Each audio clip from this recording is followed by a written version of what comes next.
Okay, let's quantify my earlier video. That guy asked me what particular sub and amp combo by Fallsgate and Rod Fallsgate will get me loud. And I say now I want to say this for those that watch my channel. I'm never going to promote any brand over other. I'm going to point out the differences of why I use them and what they have to offer.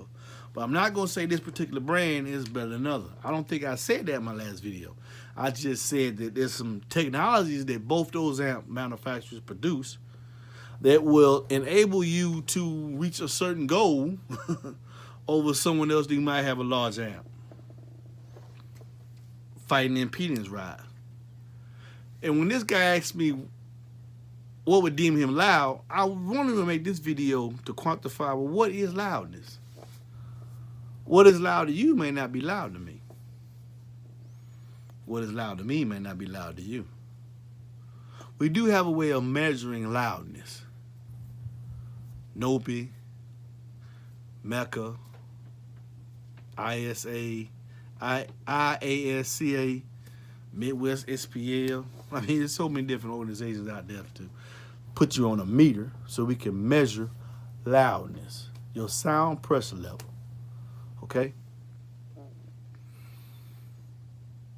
But all that, and like International Auto Sound, when I was in, they kept it fair. I mean, they didn't put trucks against cars or vans. I mean, they had ways of counting below the window line. They try to cone area, wattage, how much wattage you use versus in your cone area you get in this class. And they had different graduations. But even then, when you really looked at it, sometimes even that wasn't a way of keeping it fair. But we do have a way of measuring loudness. Take a meter and put it on the windshield, put it on the door. The door open, window down, both doors open. We got all the measuring at the headrest. We got all these different ways of measuring loudness, measuring how loud your system is. But just because it hits this dB rating does not necessarily mean it's loud, because what could be loud to you might not be loud to someone else. Alan Dante, I think he holds the world record. I think he did an A184.2. I don't know what brand of subs he wear, but I would assume it's B2 Audio. Because that's what I see plastered all over that vehicle. And then recently, I think he just did a 185, not in competition, but he did it in his home, and he just posted the score. I think he holds the world record for the loudest vehicle. I don't know how many subs the world runs, but it's multiple. I mean, one time American Bass had the record, 179 dB with American Bass Godfather. One. Now, to me, in my opinion, that one American Bass Godfather doing the 179, even though it was years ago, is way more impressive than Alan Dante's doing 184.2 with multiple. I mean, but that's my opinion. And that's what I want to say about what loudness is. Loudness is based on opinion. When you get down to it. Someone who I know on social media that we have talked on Facebook Messenger and stuff like that, Ronnie Smith, he does I know one time he did a 150, 150 plus with, I know this is an accurate statement here, a 150 plus with a 6.5 inch subwoofer in his sniper box. Then you hear guys on the forum say, man, Sundown makes 6.5s do 150s. It's a specialized box. You're not going to put no 6.5. You're not even going to put two of them in a regular ported box and put the power that he throws to them while I'm blowing and do nowhere near one. You ain't going to do nowhere near 140 with two 6.5 subs in a regular ported enclosure. He got a specialized enclosure, and then his application comes into play too. It's a way of quantifying the accomplishment, but it's still impressive as it is. He does this 150 plus with a 6.5 in a Nissan Versa. That's a small car. Where the enclosure to the mic, it's not a real big cabin to have to pressurize. if you take that same enclosure and put it in a, I don't know, put it in my mega cab Ram right here, I can put that whole entire car in the bed of my mega cab Ram, 3500 dually. I can put that in the bed and still drive. My cabin is infinitely, maybe 15 times more the size, because I'm 6'3", maybe sometimes 6'4", and I can sleep stretched out in a mega cab Ram. And just prop up this part of my body, rest of my body, and I can stretch out and sleep inside my cabin. You're not gonna take that snapper box and do no 150 nothing in the size of my cabin, because you got a lot farther to travel. Or put it in a Suburban, any year. But that doesn't mean, that's not taking away from his loudness or his achievement. It's just quantifying and letting you know that what's loud is all gonna have a lot of factors that come into play. The trick to getting what I have seen of getting loud and able to measure it has nothing to do with brand that you run. It has nothing to do with the brand that you run. I got a friend named Louis Martinez. Never met him in person. He lives out in California. We talk on the phone and we've talked through social media, but we built a friendship just talking on the phone. This guy takes entry-level subs and does 165s. Took some Pierce Audio 1K subs. I think they're like $189 a piece. Yeah, and you probably say, who's Pierce Audio? There's a lot of subwoofer brands out there. But anyway, he has some made from entry levels, 189 or 199 a piece. I think it's 189 a piece. Took 12 of them, did a 165. On under 10K watts, 165. We're doing 160s on music. What's impressive about that to me is that these are entry level subs he gets. He don't get the big, like a Sundown ZV5 or DC Auto level 6. Nah, he get entry level subs. Entry level, like it'll be equal to a level 2 sub DC Audio or a SA series with Sundown or something like that. A Rod Falls, it'll be a Rod Falls gate, maybe T1 or something like that. I'm talking about entry level, not. I mean, the sub can take 1,000 watts, but not too much more than that. So I'm impressed by it. Even though it's multiple subs, I'm impressed by it for the simple fact he's entry-level subs. Another point, I don't know this guy personally, William Gay. For a lot of people, that's bad scar. At one time, I used to bad scar before I had this knowledge and started getting, I do a lot of reading and seeing things. And William Gay, he takes, I think it's 6 or 418s now. But anyway, this dude is 155. He win base races against Sundown and DC Auto and a lot of Incriminate Auto and a lot more with some Scar subs, Scar amps. William Gay, South Georgia. Yeah, Team Scar. So let me tell you what's really needed to get loud. First of all, have a goal that you're trying to accomplish. What number do you want to hit that would deem it loud for you? Because opinions like assholes, man. If you impressed with your system and the time you done put into it, man, and how it sounds to you, whether it plays good inside the car or outside the car for 2 blocks or meters this, who gives a fuck what somebody else think? Who? If you build a system to try to impress somebody else on loudness, you will be there all your life. You will never attain the goal that you want to attain. Because they will always, that's not loud. You go back and do this, and you'll be spending money after money after money after money after money after money after money after money. And you'll never get what you want to have. You can't spend your life trying to chase what'll make somebody else happy with your system. There's 3 things you're gonna have to remember though, in order to get the best score or the best loudness that you can achieve. Number 1, pardon me 1 second. Go back in the house. That's my son, so I gotta make this pretty quick here. three things that you're going to have to achieve. Number one,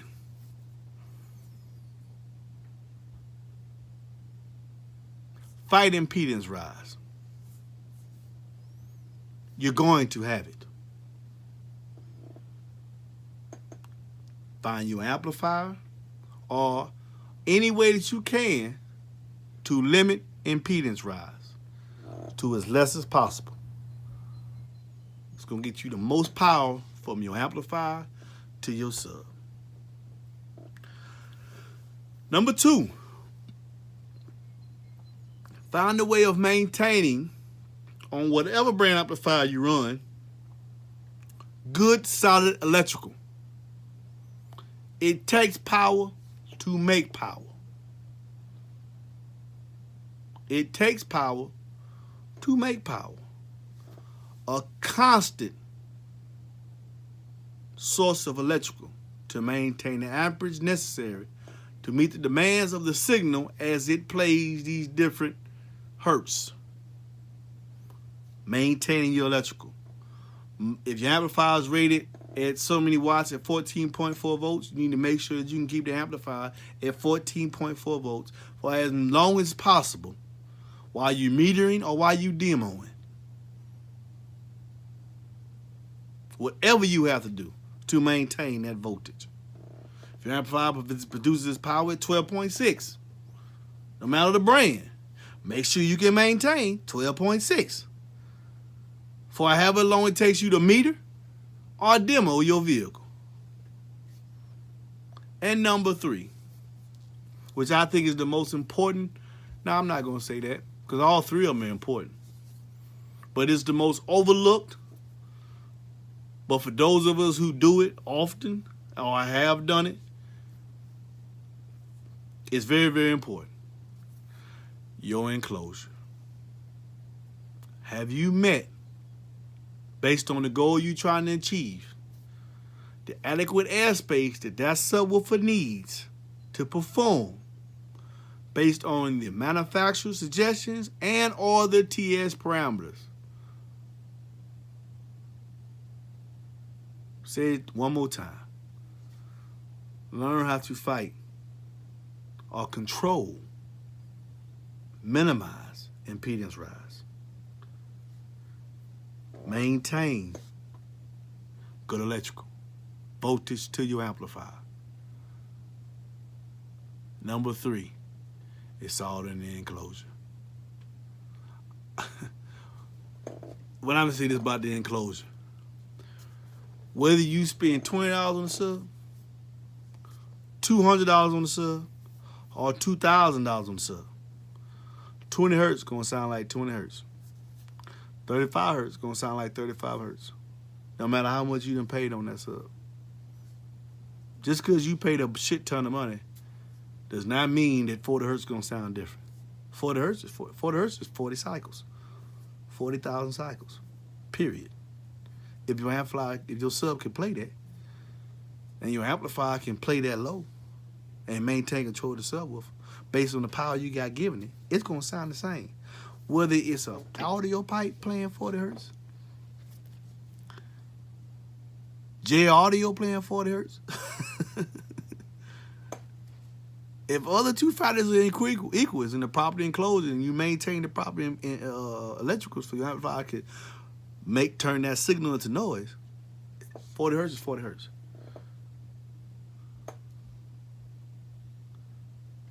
But I'm going to tell you something else, and I'll touch that on another video.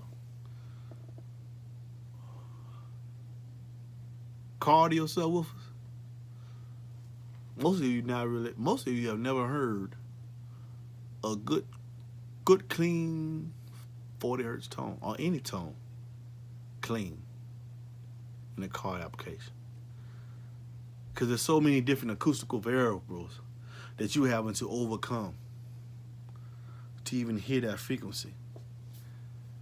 That when I hear guys say, oh man, I'm playing 38, 28, 32 down in authority. And I'm like, you in a car? You fucking kid. Talk to an audiophile. Talk to a home theater expert. Go talk to the guy at Harman Kardon, Clips, Kliptsch. Hybrid audio technology. Xenon, some of these home theater experts, and tell them, you know, what you saying. You claim you're accomplice inside your car vehicle, and they gonna look at you like he's a fucking idiot. Because there's so much stuff you get, so many different angles, and sound is affected by so much in a room that's made for it. Imagine trying to overcome that shit inside a vehicle, particularly when it's on and rolling. Your engine creates a harmonic that goes into you. When you drive and you got your music on, you hear your engine, you're hearing the hum of your engine.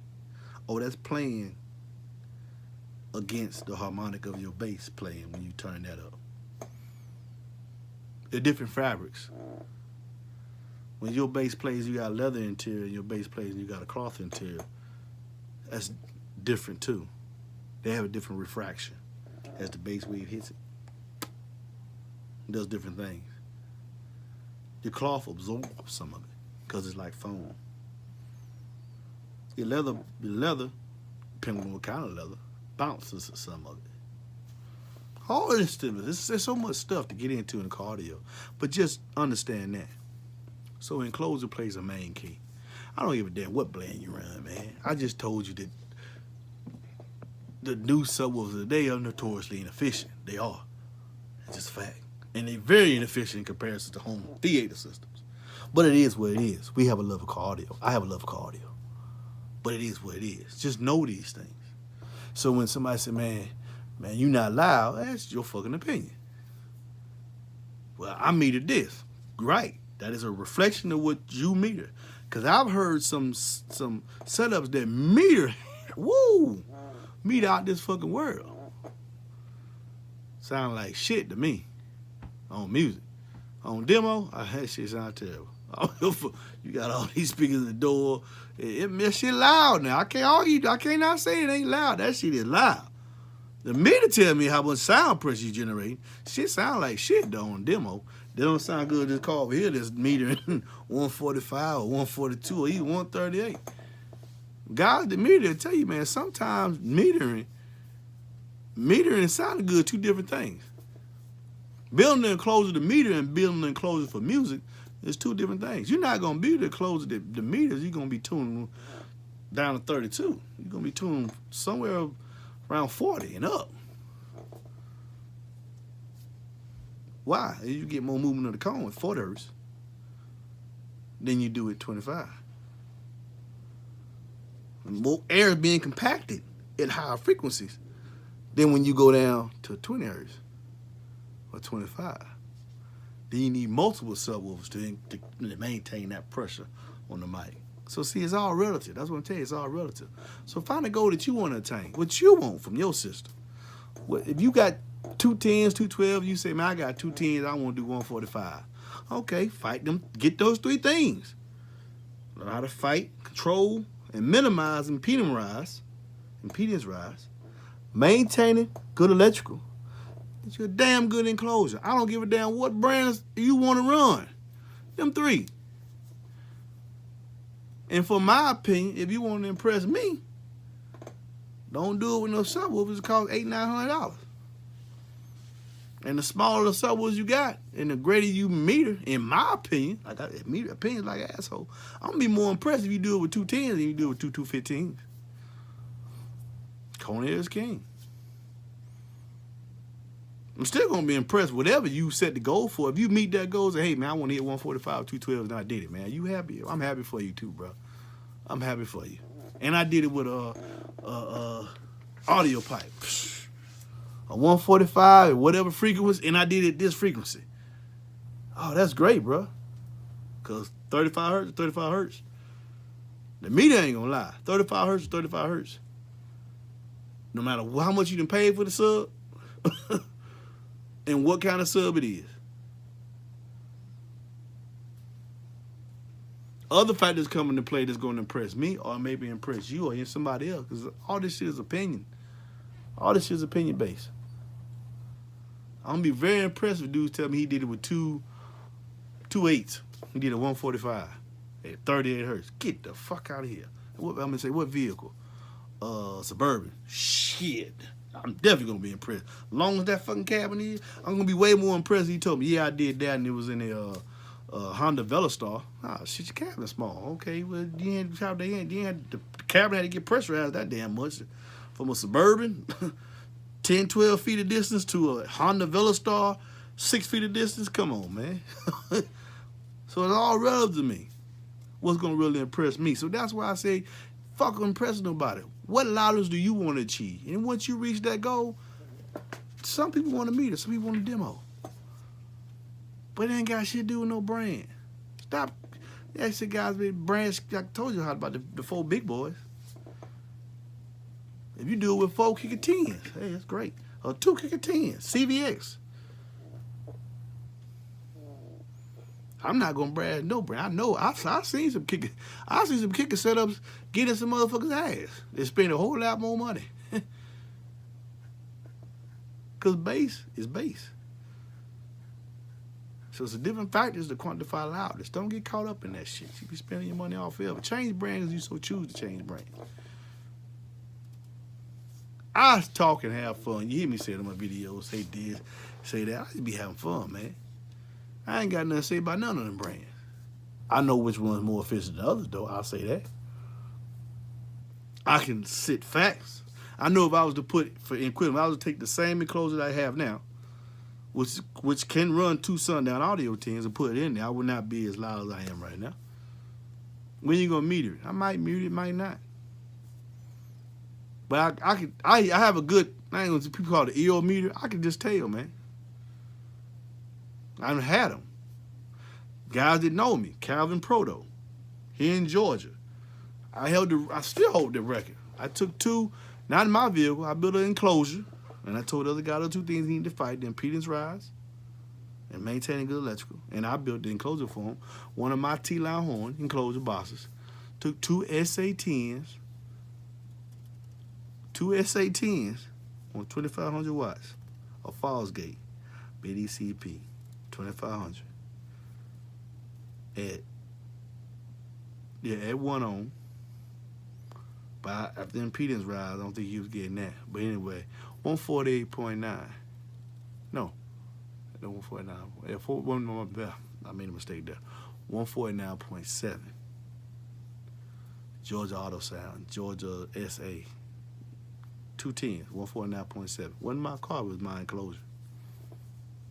2 SA10s.